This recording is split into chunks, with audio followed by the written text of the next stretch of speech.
Intercessors, this is your finest hour.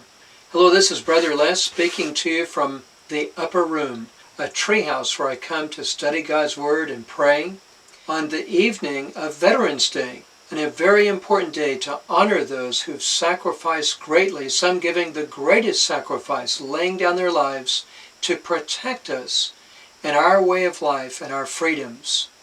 Tonight I want to start with a short history lesson about the battle for Britain in 1940. It was at that time that Hitler, using the Blitzkrieg approach, had rapidly overtaken many European countries. In fact, he had just been successful in going around the huge fortress wall that France had made after World War I and taking over France. In doing so, he had trapped several 100,000 English soldiers who were right at Dunkirk at the ocean. It looked like there was no way out. People were praying, and almost 1,000 vessels of every sort were dispatched from England to rescue their boys and bring them across the English Channel. And God held back the German forces from just wiping them out. So they made it back to England, but unfortunately they had to leave their weaponry behind. England was not well equipped against the much superior forces of the Germans, and they knew they would be coming soon. I've put a link in my video to a great speech by Winston Churchill, their leader at the time, and I'd like you to watch it, and it's entitled, "This Was Their Finest Hour." Coming back to that theme now, the battle for Britain, England had not one, but 7 national days of prayer that they issued, and the churches were filled with people crying out to God to intervene. And they can actually record great miracles that happened, just like the one I mentioned to you about the delivery of their boys at Dunkirk. I want to tell you another amazing miracle that God worked on their behalf.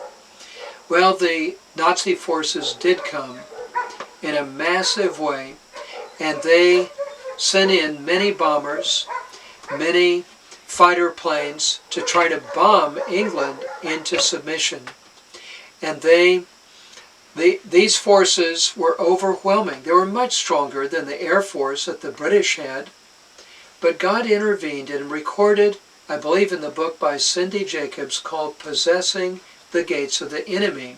The Nazi fighter pilots, when they were flying over England, encountered a huge number of fighter planes, which shot them down in great numbers.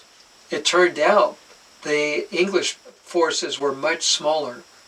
God was fighting on behalf, perhaps with angelic fighter planes. We don't know exactly how he did it. But guess what? The Germans didn't give up. They sent in bombers that were protected by 5 fighter planes. They were still shot down in huge numbers. Hitler ended up putting off 4 times the invasion of England and then finally gave it up altogether. I'm going to relate that story now to what's happening in our country. The battle for America. Coming back to the theme of today, many veterans have fought to defend our country against all foreign forces, actually all aggressive forces, both those who are foreign and those that are domestic. And the tragedy today is we have many in our country who want to destroy our nation or take it down in a terrible way. And we can't let that happen. This election is much more than about President Trump. I know the election was over a week ago, but I want you to join with me, if you haven't already been, praying that God will turn it around, because there was obviously a lot of voter fraud.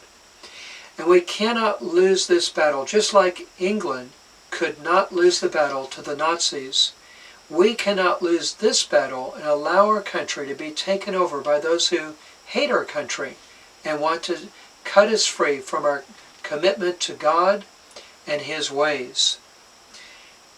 I believe this election is tied in with God's greater plan to bring America back to himself, to bring us back into alignment with his purposes, his original intent, and his original destiny for us as a nation. There's a lot more that he wants to do with America. And the next 4 years, he wants to use President Trump again. I'm convinced of that. Now, relating this to the Bible, we do get a glimpse of this war in the heavenlies in the book of Daniel, when he set his heart on fasting and seeking the Lord dispatched an angel to answer his prayers, but he was engaged in warfare with the prince of Persia for 21 days until he got more help. Now, we don't understand it. God is all-powerful, and yet he's limited himself somewhat to us partnering with him. What a great privilege to partner with God in prayer. And so I'm asking you not to grow weary in well-doing, and to redouble our efforts to get back up on the wall if you've taken a break, and to pray this through to victory. Not just this election, but we're praying for something that will impact our country for generations. A great awakening on a scale we've never seen. Genuine revival throughout our nation in the churches, and a reformation, a new reformation that will bring us back into God's original destiny. I'm so grateful to be in this fight with you, and I want to say again, intercessors, this is our finest hour. God bless you.